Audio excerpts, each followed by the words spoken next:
আজকে আমাদের কলেজে ছিল ন্যাকের প্রোগ্রাম, যার জন্য সকাল সকাল রেডি হয়ে বেরিয়ে পড়েছি কলেজ যাবার উদ্দেশ্যে। তো ফাইনালি আমরা তো পৌঁছে গেছি, আর আমি আমার বান্ধবী ওয়েট করছিলাম আমার বুনুর জন্য। তো ফাইনালি ও এসে পড়েছে। যেই মেয়েকে সবসময় জিন্স টপে দেখতে আমি অভ্যস্ত, তাকে আজকে আমি চুড়িদার পরতে দেখলাম। যাক, ভালোই লাগলো দেখে। এই দেখো, কথা বলতে বলতে আমরা কলেজেও পৌঁছে গেছি। আর কলেজটাকে কি সুন্দর করে সাজিয়েছে, তাই না? আসার পর তো কিছুক্ষণ হাঁ করে বসেছিলাম, বুঝতেই পারছিলাম না কোথায় কি হচ্ছে। তারপর এদিকে দেখি যাদের আসার কথা ছিল তেনারা এসে পড়েছেন। এই যে লাইনটা দেখতে পাচ্ছ, এখানের মধ্যে কিন্তু আমিও ছিলাম, কিন্তু আমি আমাকে খুঁজে পাচ্ছি না। জানি না যে ভিডিওটা করেছে সে আমাকে হয়তো নিতে ভুলে গেছে।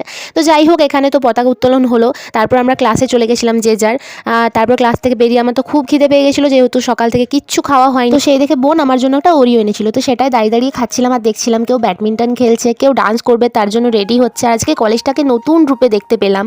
তো যাই হোক, ওরিও খেয়েও তো আমার পেট ভরেনি, যার জন্য এদিকে ফুচকা খেতে চলে গেছিলাম। আর এই ফুচকা কাকু না ফুচকাটা দারুণ বানায়। ফুচকা খেতে খেতে তো স্যার ফোন করেছে যে কুপন দেওয়া হচ্ছে। তো কুপন নিয়ে এখন আমরা মাঠের দিকে যাচ্ছি খাওয়া দাওয়া করতে। যদিও মাঠে বসে খাওয়া দাওয়া হয়নি, তবুও এই শীতের দুপুরে সবাই মিলে একসাথে বসে খাওয়া দাওয়া করছিলাম, পুরোটাই পিকনিকের মতোই আমেজ তৈরি হয়ে গেছিল। আর এই পাগলিটা না এরকমই, যখন তখন যেখানে সেখানে যেরকমই সিচুয়েশন থাক না কেন এরকম ফিক ফিক করে হাসতেই থাকে। আর যেই বলছে একটু ক্যামেরার দিকে তাকা, তখনই ঢং করতে শুরু করে দিচ্ছে। আরে বাস, তোমাদের তো একটা ইম্পর্টেন্ট ইনফরমেশনই দেওয়া হয়নি। এই যে ছেলেটাকে দেখতে পাচ্ছ, তোমাদের যদি কোনো রকম ক্যাটারিং এ ছেলে দরকার হয় তো এই ছেলেটার সাথে কন্ট্যাক্ট করে নিও। তো যাই হোক, জোকস পার্ট, এদিকে আমরা খাওয়া দাওয়া শুরু করে দিয়েছি। আর আজকের মেনুতে কি ছিল সেটাই তো তোমাদের বলা হয়নি। চলো দেখিয়ে দিই আজকের মেনুতে কি ছিল। সাদা ভাত, শাক, ভেজিটেবল ডাল, মাছের মাথা দিয়ে বাঁধাকপির তরকারি, যেটা আমার খুবই পছন্দের। তার সাথে ছিল পোস্ত, মাছ, চাটনি, পাঁপড় আর নলেন গুড়ের মিষ্টি। তো ভিডিওটা এই পর্যন্তই থাক। ভিডিওটা যদি ভালো লেগে থাকে লাইক, কমেন্ট, শেয়ার করে চ্যানেলটা সাবস্ক্রাইব করে দিতে পারেন। Thanks for watching.